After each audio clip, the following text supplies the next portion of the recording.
Italy and Lilia banned out, you expect something like maybe the Evelyn comes through for Inspired to combine a little bit more effectively with a solo lane Lucian. There's that Graves I was talking about for River. No surprise there. One of his most successful and most played champions.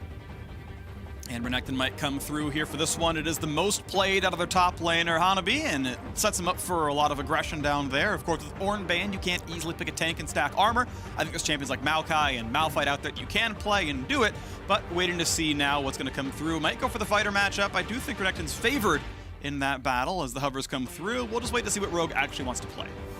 Yep, they definitely could still flex around as well, so we'll keep our eyes on it there. PSG very heavily indexing into attack damage thus far, with jungle and top committing to it in 1-2 this early on in their picks. Means they're definitely going to have to get that AP for tank for the mid lane. There's the Evelyn that I talked about. That's really, really easily paired with the Lucian, with the Lilia and Nidalee bans. Pretty much the go-to there. So now maybe we'll see the support pickup or bottom lane pickup. Can they get their hands on for Hans Sama? It is one of the aggressive lanes. We were talking about this before the match came up, Freak. But the aggressive lanes for Hans Sama, where he is either Kalista or Draven, and they try and play these kill lanes on bottom side of the map. I've really liked that look from Rogue. And since they already showed the early Lucian solo lane for themselves, this is going to be a Rogue that comes out hitting very quickly, looking to dominate some lanes, looking to try and snowball.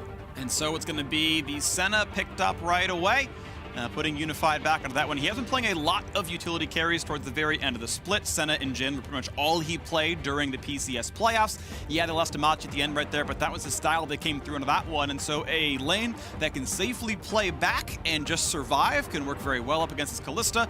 You generally take the team fighting power of the not Kalista in most cases. She's usually kind of poised to win early lane, and if that doesn't happen, you're doing okay. Go ahead. I think that Rogue need to ban tanks Azir. Syndra plus Azir, I think, would be the two main AP carries for him, and his performance is going to be so critical here, as we kind of talked about. So with the extra one here on round 2, I think it's easily doable for themselves. Meanwhile, PSG trying to continue to ban out some top lane possibilities for Finn. Finn has been singled out as the single greatest point of exploitation on Rogue. Link. Yeah, exactly. For possibility for teams. So that's why, PSG with the early Renekton pick, they very clearly are calling out Finn. They're calling their shot. They want Hanabi to be that carry topside. That's what he has played at Worlds before, and we'll see if they can actually make it come good. So it's cool to see these teams, I think, building towards their strengths. Again, mid-jungle, a really, really big deal here for Rogue. On the PSG side, top lane is where you're looking right now. Renekton gonna be a bully, Lucian gonna be a bully, especially when packed up by the Evelyn. And now, as we see Orianna coming through, we know what the solo laners are. There's really no way you flex Ori top and Renekton mid, so you know these lineups for sure. And the question is, what goes top lane for Finn to answer Renekton? I don't think it's Lucian. I think it's gonna be Malphite. Yeah, exactly what I wanted to see. Armor, stacking, tank in the top side to deal with the physical damage exclusive top jungle duo. I love this, Freak. This is the no ego. We're like, PSG are calling their shot. They're like, yo, early pick Renekton. We're banning out other top laners. Finn, we're calling you out. Are you going to try and fight me? And Finn's like, you know what? Armor looks good here. You've got a triple first pick armor there with Graves, Renekton, Senna. So top side is full attack damage. Malphite is an amazing pick for Finn and for the team composition that they are facing. They compound that engage with the Rakan as well. So Rogue actually coming out of this one looking really pretty, honestly. Now, Vander with his first Rakan play of the Summer Split Plus. Cool to see the champion pools kind of reaching out a little bit there. Of course, Vander has been playing League since professionally since before Rakan ever came out. You have to believe he knows the champion pretty well at this point in time. But cool to see him adding something a little bit new, or, new again, refound, maybe rediscovered. But the lineups are in. We've got the Nautilus coming out on the other hand, on the other side right here. It is going to be some frontline. Still expecting Senna to be the farming champion down there for Unified, but I will keep that asterisk up as a possibility. and we'll see how these teams can go. Final comments come through for the coaches. And Rogue, I think expectations are on that they can turn it around for the LEC. Mad Lions had a rough road during playing, and you can't help but feel some of that weight on your shoulders, saying, okay, look, Mad Lions stumbled, but we will pick up where they left off. Don't worry, we're Rogue. We can take this one down. They won the LEC Summer Split regular season. They did great in best of ones, and here up against PSG Talon. And most of those players, first time internationally, you have to believe they've got what it takes. Yeah, and PSG Talon here, they made waves in play-ins with their substitute players, and so everybody is looking at Tank and River coming back into the team now that they've made it to the group stage. They're returning to the squad, and they need to prove that they still have it. I think they may. It's going to be an exciting battle down here, and I want to see a lanes shakeout, how well these two teams can play. I know a lot of eyes were on Finn as a weak leak. Can he be exploited? Can it be a problem? But he's no ego, right? It's armor stacking on Malphite, and I want to give credit to Rogue for scouting a lot of the talent here. Top, jungle, and mid pretty much all got their LEC debuts on Rogue. They did the talent scouting. They put them in. Technically, Larson played 2 games in H2K, but that almost doesn't count. That team barely even played. This is Rogue putting in their roster together from the Polish League, from Ultra Liga, saying, don't worry, we're going to bring you back in. Let's play some LEC. They won the LEC regular season. They were the very first team qualified for Worlds because of how LEC's format works. And now they're here to play their first game of Worlds 2020 in a matchup where I believe they are just a bit favorites. And I do like how they took their licks in playoffs. They took the losses and they learned from them. And like we were talking about, they then used those strategies to their own benefits. And we're seeing them once again. They got the Lucian. So let's see what they had to prove with it. Larson and Inspired, the players I want to watch. And I want to see Lane Kingdom. We have seen so much early game domination. We have seen one team be clearly better than the other. We saw Top Esports crush FlyQuest. We saw the exact same thing as Unicorns of Love lost to DRX. And I want to see if Inspired and Larson can put on that same performance here.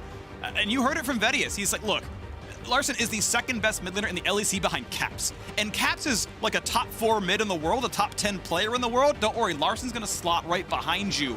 And you've been playing in the LEC for a year and a half, 2 years. Like, this is an impressive start to his career. It's now him showing up on the world stage. We are gonna get the game starting pretty soon. We're not just here to preamble about Rogue, but I wanna see how well the rest of it can convert. Hansama, obviously a great player. We saw him back on the Misfits run a while back. He was really good down there as they took SKT to 5, who eventually made it all the way to the World Final that year. And Vander back up in as well. I think he's been around for so very long, and I like to see him back on the stages. I like how you touch on everybody there. I gotta. Everybody gets their moment, and now we're on to Summoner's Rift. Good. PSG Talon, though, they deserve their moment. And I want to talk about Hanabi in the top side. This guy was always a carry top player. This is what I want to see him on. You know, he made his name with Yasuo way back in the day, but here with Conqueror Renekton, they do have the difficulties of going double AD, top and jungle into the Malphite, but you can still focus on that side and try and punish Finn, try and work off of that strong side, go for the invades, take control of the blue buff, and try and deny Rogue some of those options. Good play right there. You can trinket during your recall, switch it out for a sweeper. So we are seeing sweeper topside for Finn, which I do find a little bit interesting. I guess if he's saying I'm never going to get ganked, you don't need to put your own wards down because it's just useless to put effort down there. But it does mean that Finn cannot get his own vision. He is just going to be at the whims and mercies of Hanabi and River if they ever do want to gank him down there. Halo Blades for Kalista, very much more lane focused. The only other real alternative would be Lethal Tempo. Look at this super long camp towards mid. Wow, I mean, that's going to be flashed down instantly, but they're going to find the knockup anyway. It's already first blood. You got to be kidding me. The early flash, it makes it easy for Vander. That is incredible. Rogue with the level 1 planning here. They just wait patiently in the side brush here. Vander's Recon comes out. He gets him after the flash. Knockup secured. Rends the spears right out of him. Here's the hook, though, answering back on bottom side. You know what we get for that first blood? A little bit of chunk of HP, and Vander's just going to heal it right back up with the potion. Yep. Of course, no time to recall for the item. So, you know, it is going to be laning at equivalent power, and honestly, it's, to be fair, power up for PSG in the fact that there is no flash on the Rakan, but as the level lead's coming through, they got the push on the wave. You've got to back off when you're Senna and Nautilus, because level 2 would come in first for Rogue. Inspire going through his camps, roughly keeping up right now with how Graves is doing over there. River getting up to the top side. He finishes full bottom side of the camps. Very similar situation as both junglers took down their blue buff quadrants and now onto the red buff side. Yeah, and for Inspired, you want to fully clear out your blue quadrant because you don't want to spend time up towards the top side. You don't even look at Finn until he's level 6. You know, his duty there on the Malphite is to let the wave push to him so he does not get into a bad lane state. Just keep up in his CS versus Renekton. Don't take any crazy trades versus him. Make use of your passive shield. Wait for it to come back up before you go for those riskier CS. Just try and get the last hits that you're looking for here to scale up a little bit on that Malphite and look for your levels. That opens up all of the playmaking for Rogue to occur on the bottom and mid lane. They've got, yes, no flash on Rakan, but Evelyn is actually one of the, well, never mind, let's wait for the dive first, and then we can go into the jungle. Well, tank is flashless. Heal for move speed means the knockup. You gotta be kidding me. We talked about Hans Sama, Vander, and Larson. I thought Inspire's gonna be part of that one. But the bot lane has roamed up twice for mid lane ganks. The bottom lane ganking way more than either jungler in this game. It feels good for Inspired to be able to do a full clear on Evelyn. Just having his bottom lane pull off the ganks for himself, clears all of his camps, goes and just collects his bottom scuttle crab right there. And we'll look into the future here because, yes, this is Hans Sama and Vander difference. Multiple gangs towards mid lane, burning tank's flash, punishing him again without the flash, returning to bottom and picking up their CS. But once they actually settle on bottom lane, Evelyn is one of the best junglers to go gank one of these lanes because you can pull the trick as Evelyn, walk up into the lane, you allow Rakan to jump to you. As soon as the Rakan jumps to you, you start channeling your charm. Then Rakan jumps from you onto the opponents that you are hovering by invisible to get the knockup charm combo, and then you get a full CC duration charge charm of your own. It's inescapable. Once you get that CC locked down, anybody that gets locked into it, even a semi-tanky champion like a support Nautilus, can get 100% to zeroed with that. And since Evelyn, with the invisibility, provides that extra jump for Rakan, it makes it a lot easier to pull off. Early AP coming through right now. 900 gold lead to Rogue. It's not the most money on Larson because you are showing that assist multiple ways, so it's only a couple hundred gold, but obviously poor tank doesn't get anything. He has almost no combat stats, none of its durability. It's Corrupting Potion, Dark Seal. That's not exactly great against the extra attack damage this Lucian has, so expecting some more mid-pressure before too long. Bot lane easily pushed in. Unified should have no problem getting most of this farm. Generally speaking, you should be able to tie up the CS deficit, but yeah, a lot of pressure down here. Mid lane being attacked. The turret plate half gone in the first one. Larson barely even taking damage. Yeah, look at the disrespect here. Larson, he knows his jungler is bottom side. He's just slamming tank under his turret with skill shots while River is there recalling in the bush right behind him. Does have a ward above him, so he's hovering to the top side of the lane, but that's about all the safety that he needs. Complete punishment, nice prediction. Really good anchor, puts him at half HP. They're going for the re-engage. This could well be a kill. Hans Sama forced to flash away. His heal's already down. There's not going to be the re-engage just yet, but that is a trade that was well played. A really, really nice prediction hook by KaiWing. Yeah, KaiWing right there, predicting the hop on Hans Sama, and he gets a flash for his troubles. PSG definitely not asleep at the wheel here, reminding Rogue that they still have some bite, and they have to be a little bit more careful than that. Kalista now, no flash, could be a possible target, but honestly, if you're a River, your job is so difficult right now. Your mid lane just got abused early on with the multiple ganks, so they're behind, and as the Grave, these are very difficult ganks to pull off. Now he's getting circled around upon by Larson's Lucian. They're gonna pull the trap shut. 3v2, Oriana's nowhere to be seen, so River's gonna be running away as fast as he can back to the top side. The River is dangerous and has to flash at the very end. One hit away from dead. He was hoping he could juke out Larson, but Larson read the play, able to land all the culling and force the flash away. Nicely done there. And top lane gets a little bit of pressure relieved. It's still a 20 CS difference. but Finn is able to walk out, and I think look for Honeyfruit and come back and get that wave. Okay, Unified and Kaiwing able to push up on the bottom side, though. That will give them a roam timer. You can possibly look for a little bit deeper of a ward. They do clear out on the Tri-Brush, but that is about it. Minion Dematerializer used on the cannon minion to try and get that quick push. If you push it really hard right now, you can maybe get one of those extra windows as well for yourself to go off with another recall. Pretty clean right there. Serrated Dirk, so really lethality out of Larson. Not the build you see every single time. You see Muramana, you see Essence Reaver, Ruin King. He's going for assassination there. It's gonna be fun. It's a very early spike, and it lets him really crush down champions like Tanks Oriana, who has incredibly low base armor on this champion. Yeah, if she does not have the ball on her for the extra armor and magic resist, that is going to be almost true damage early on with the extra lethality focus here from Larson. We saw the damage that you could get out with his culling there onto River. That is going to be even more difficult for Tank to deal with. There's that bottom lane roam. I was talking about the window created by hard shoving on that cannon minion wave. And they're using it to try and go hover mid, but at this time, there's no aggression here from Rogue. This is going to be a face check possibly from Vander, though. I think they saw Unified, though. I believe he was in minion line of sight, and regardless, the Rift Herald is alive, and no one is bot lane right now. The entire lane is just sitting there, just killing each other back and forth. The Herald is likely the play. This control ward is going to be killed. As Inspired takes his recall, there's just farm being left down to the bottom lane. I know Spawn is probably screaming at his monitor right now. Why isn't no one taking that farm right now? Watching planes with him, but either way, Herald is going to be started by River. Interesting that PSG actually feel confident going for this one, starting it up while they see the rest of Rogue pushing on that top side. They have to be very careful with their positioning. They don't have level 6 for Nautilus, so they don't have the point and click set up to pull off that guaranteed Oriana combo. Drops a bit of damage. The flash in. Can he get the assassination? It's close, but the Summon Heal comes across. Dangerous for Inspired. Ults away, stays alive. The nice shield comes through for Van there to keep him healthy enough against the Graves ulti.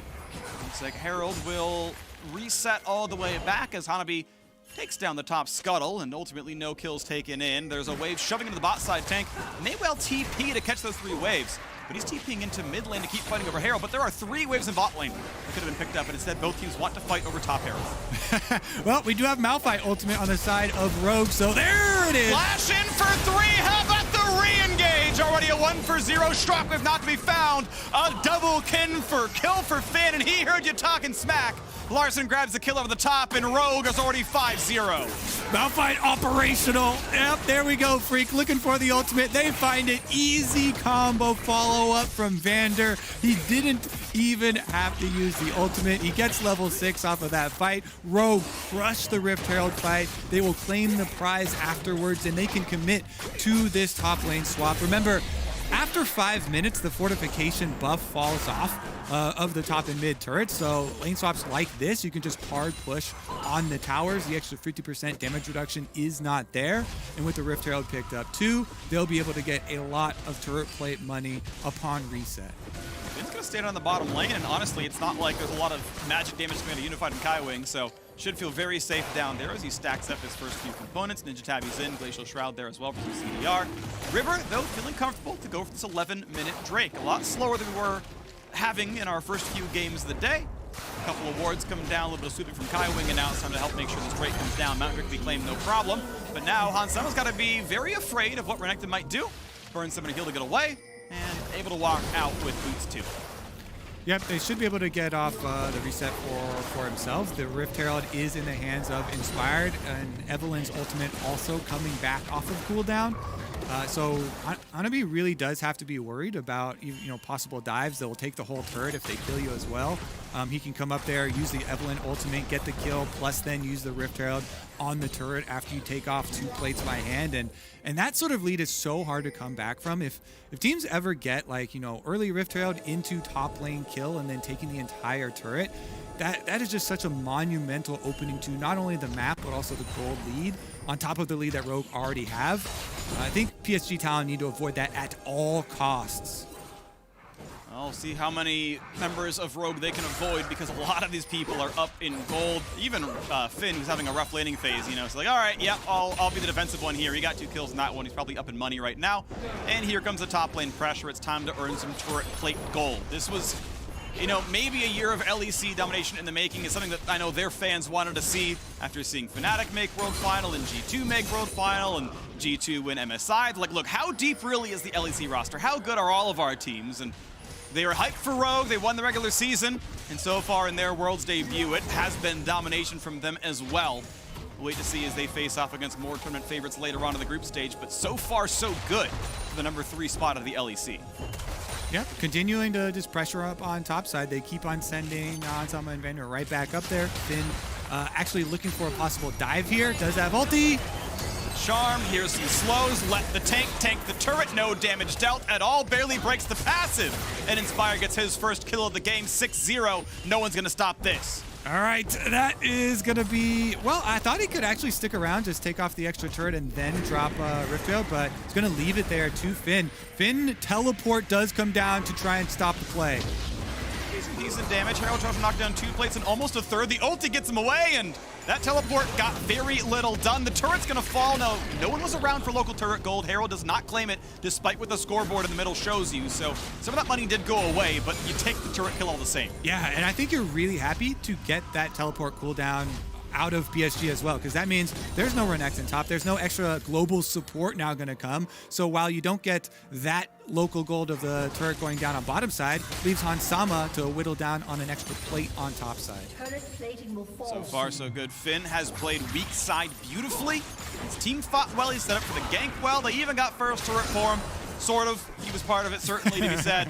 And look at this, a 4,500 gold lead. It is another early game domination, a class above right now, Rogue over PSG Talon. And this is one of the big takeaways I had when talking to a lot of the players of these group stage teams that were watching play-ins and had not, played in the play-ins and had just been scrimming. All of them that I talked to were so surprised at the meta that evolved in play-ins, where it was a lot of scaling, a lot about the horns on top side and playing a lot towards those later games and team fights. Whereas, obviously, in the scrims and with a lot of these teams, they had been having a lot of early snowball victories. Rogue here picking up on that trend as well. And the first 3 games now of groups have all had ginormous leads in the early stages, and the teams with those leads never let them go. So if the trend continues, it will be Rogue trying to extenuate these circumstances here. They definitely have the CC to do it. If you just call Evelynn up to the top side, Kalista Rakan combo is ready. The one different point here is that there isn't dragon stacking for Rogue. In our first 2 games, we had 20-minute Dragon Souls, give or take 2 minutes. I mean, it was utter domination. Rogue spent their bot lane advantage getting kills in mid, which is not bad, to be clear. But it's going to be another gank coming across on the top side. The CC is there. Unified didn't have a chance. Kaiwing gets out. Rogue were stacking kills instead of Drake, so Soul will probably not be the win condition, but they will knock down turrets here. The combo is ready. The bat signal goes up. Here comes Inspired. Boom, kill. It's almost like clockwork here. You can call the kills as they're about to happen. Now he goes for the invade. Evelynn didn't even have to use the ultimate to secure that kill because they had so much overkill. So you still have to be worried about that devastating Evelynn combination. And Finn is waiting in the brush to say hi to their old buddy tank. Ooh, is he going for it? Is he going to flash in? Is he going to get the damage? There's a slow. They're going to try to bait the flash, and he never goes for it. If he flashes, they follow right away. He never presses the button. Now, the shockwave not going to land. Good escape, but the re-engage in the mid side is going to hurt. Inspire just barely gets out. Everyone's going to stay alive. They pull in the tank. That's not going to matter, Kaiwing. You're not going to get anything out of that one. Just leaving the aftershock cooldown for a few seconds. Yeah, fire. A full-length Malphite ultimate should always be flashable by a pro player on no ping like this. So if you ever go for that, you're definitely going to get flashed. The only possible way would be like maybe point-blank flash on Malphite and then try and do a point-blank ultimate, but it's so risky to try and get that between turrets. So PSG Talon do try and chase them off. Turret still goes down for Rogue. Dragon now goes over as well, so they're very happy picking up the objectives instead of overforcing. It goes down to the bottom side. Larson already on split push duty, and he's already pressuring bot lane tier 2. And you can see in the minimap, he's got 3 wards supporting this push to know if people are coming over. No one's on the way. Justice for Renekton, and honestly, Hanabi not going to have a good time here against Larson. Justice rated Dirk into Essence Weaver, so early power spike into the more conventional scaling build. We'll see what comes in next for him, but obviously not threatened at all by Hanabi with a null magic mantle. Yep, I really like the crit builds for Lucian. Should be a pretty good win condition here for Rogue as they continue to try and snowball. With this early of all 3 outer towers now going down, with an Evelynn team that has engage capabilities of extremely long ranges, it's up to Rogue to get their first line of deep wards down through the jungle. And then if you toggle vision from PSG's side, the map is dark. It's so incredibly scary to go anywhere on this because you can have a Malphite ulting you from Fog of War. You can have an Evelynn sitting there invisible. So even if you see Rakan a screen away, all of a sudden he gets this jump over to the invisible Evelynn. You have Malphite coming out. The engage possibilities are insane for Rogue.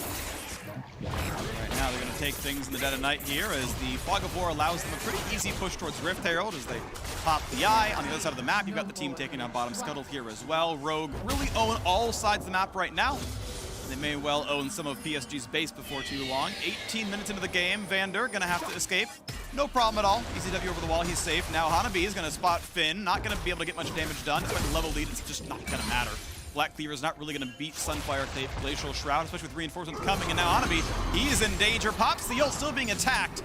And now it's time to kite away once again for Hans Sama. Teleport coming in. This is going to be the re-engage. This is going to be the attempt at a comeback here for PSG. Is it going to be enough? Anchor's going to come in. They find Vander. A lot of CZ coming across. Hans Sama forced backwards. Ults in. There's a big knockup. There is everything all at once. Larson finds 1 and 2 kills. Now the re-engage to the backside. Vander forced to run away. They're going to keep him alive as Inspired finds kill number 3, and it's time for Kaiwing to run away. Rogue simply too strong. They're looking for kill number 4. Kaiwing trying to build some space, trying to get away, and he may just live. Rogue 10 and 0. A single Drake separating them from a perfect game. Yeah, you're playing with fire. If you try and chase down that combination, you can see Finn just waits on it. Sama easily ults Vander out of any sort of danger. Once they send him back in, it's a freaking bounce house. Kalista ultimate knockup, Malphite ultimate, charms come through. It's actually ridiculous, the AoE combo that comes through, and Rogue dominate this map. They are not gonna let go of this game. You can see them just kind of kiting here. No panic whatsoever. Just kite back into the brush. You can easily Kalista ultimate out the Rakan, then send him back in for the AoE. Finn gets the knockup into the charm, into the second knockup from the Rakan.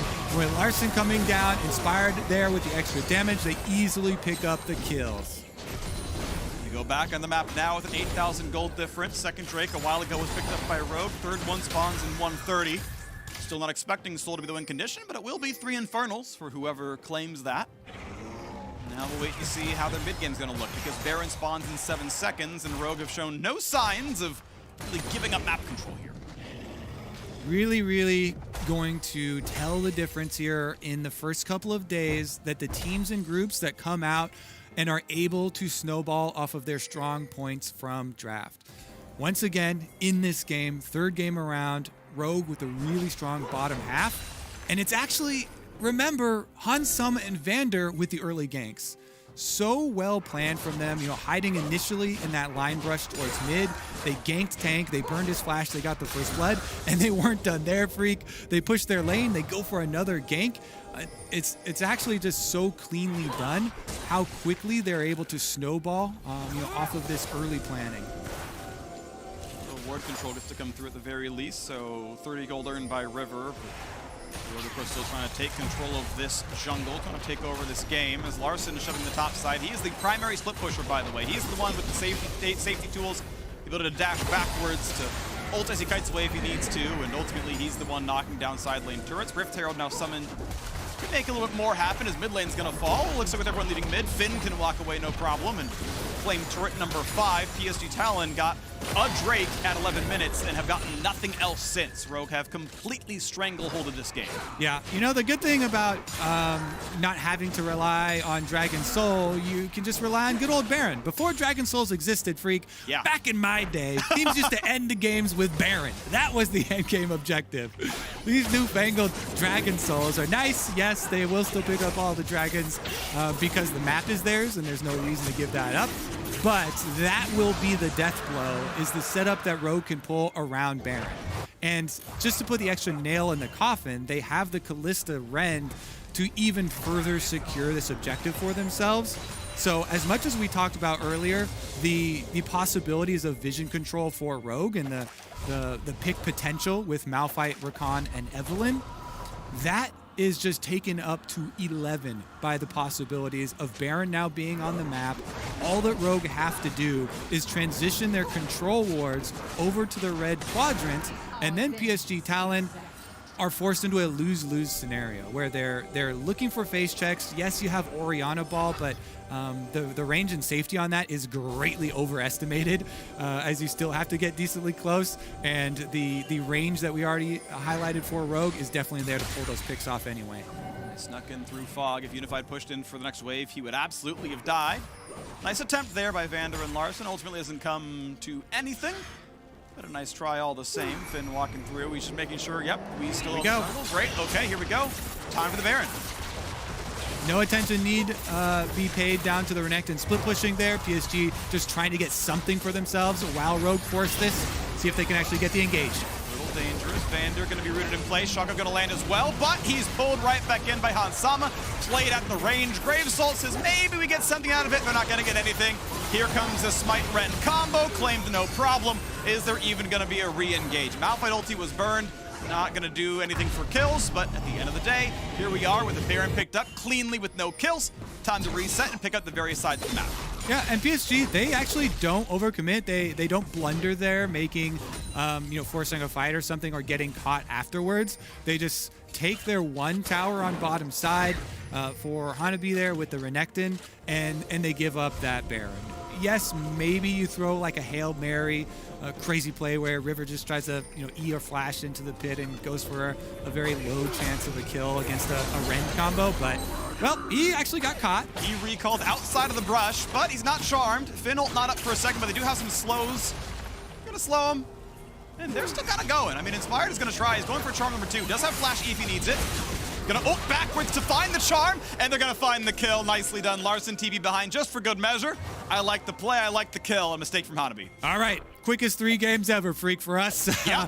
Our World's Day 1 is gonna be over shortly. Rogue with Baron buff and 30 seconds left on the death timer for Hanabi means that this is gonna be Rogue hard pushing on bot. 11,000 gold lead, looking at a 26-minute victory or shorter if possible. Bottom inhibitor turret under fire. The inhibitor itself an easy pickup now as well. How quick will they win this game? This was one in the books. I did not think it would be the hardest stomp of the day, but so far it's looking like it is. Beautiful out of Rogue so far. The level 1 was sick. They did it again at level 3. I mean, I love to see it. This whole squad doing beautifully and obviously deathless. Yeah, maybe we do have to give out an award for hardest stomp of our 3 games since all of them were really one-sided. Yeah. I would probably still go with DRX. Okay. But it's up for contention.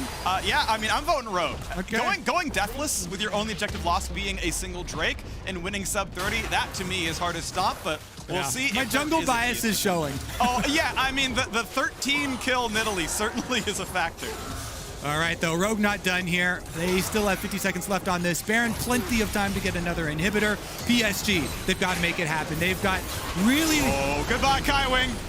Jeez. From the charm, instantly dead. Inspired, practically a solo kill. And then a second inhibitor, no problem at all. PSG forced to play back. Forced to play defensively back to their Nexus. But now in the 5v4, Baron's still on for 30 seconds. Rogue looking to maybe end the game here. All right, charm going down. Nice try. Rooted in place, not going to get the charm, not going to get the knock up, and it does mean this wave gets clear, but the next one is right behind. Respawn for coming up in 5 seconds. We'll have ulti. Finn's going to land the shockwave, or the ulti on the tank rather. The shockwave delivery not going to land. Good flash away from Larson. The unstoppable force does in fact move the tank away, and that means the Nexus turret will drop, and we will get a reset in time for Drake number 4. All right, so PSG are able to fend them off on this push. But let's see if they get caught here trying to chase people down, because they've got so much to deal with. Super minions bot and top. The extra dragon should go no contest over to Rogue upon their reset. They're just so far ahead. PSG can't rush into anything. They are actually heading up through the Fog of War towards it right now, but I would be very surprised if they really did commit to it. They do have double teleports that if Rogue overextend or try to get a little bit fancy with themselves, maybe PSG can turn something around, but it would have to come at a mistake from Rogue, you know, some hubris or something where someone's trying to style. There we go. Brick number 3 picked up. As you mentioned, Kobe, soul not required. They'll take the buffs, they'll take the stacks. In case something goes wrong, they've always got the ability to fall back to an Infernal Soul in a 5 minutes time. Invest in Dragon Insurance, freak. Yeah, it's very cheap. It's really cheap. It's really, really cheap. It takes 26 upon someone's time, which, you know, not the most money in the world required for that one. They invested in ganks, in lane domination, and in turret destruction. That obviously paid off. They're looking at the fastest win of the day so far, as they look to continue a trend of LEC excellence. Rogue, their first time on the world stage. 2 years as a European League of Legends org, and looking pretty solid here in their second year and their first run at World so far. A near perfect game against PSG Talon. KaiWing pulls in Vander, gonna get a bit of damage there. River forced back. Finn pretty much impervious to turrets, but no reason to take it for no reason. Your base is now my base. You're gonna get attacked from behind. He's putting on the flare for good measure. They're all hitting emotes.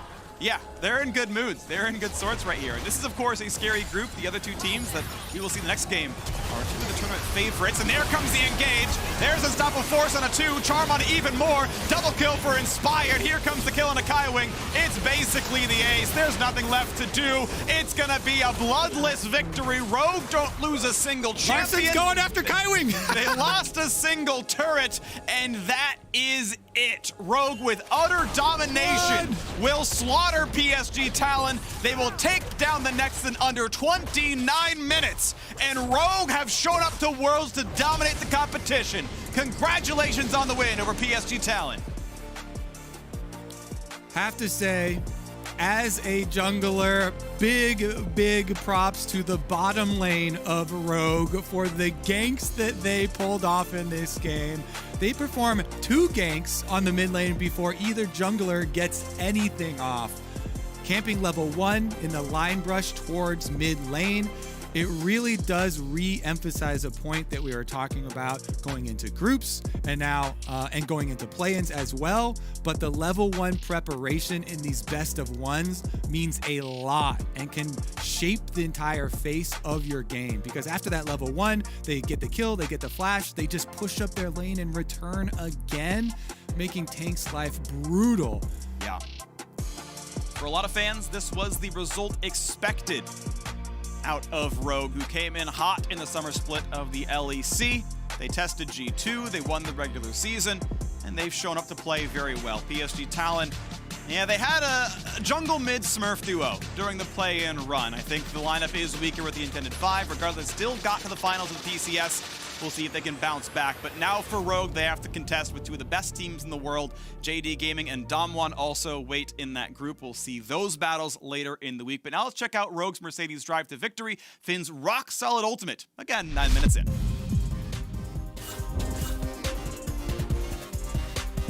Yep, remember calling this one out. Finn is ready. He's looking for it. Walking at 3 members grouped up. Oh, that is juicy.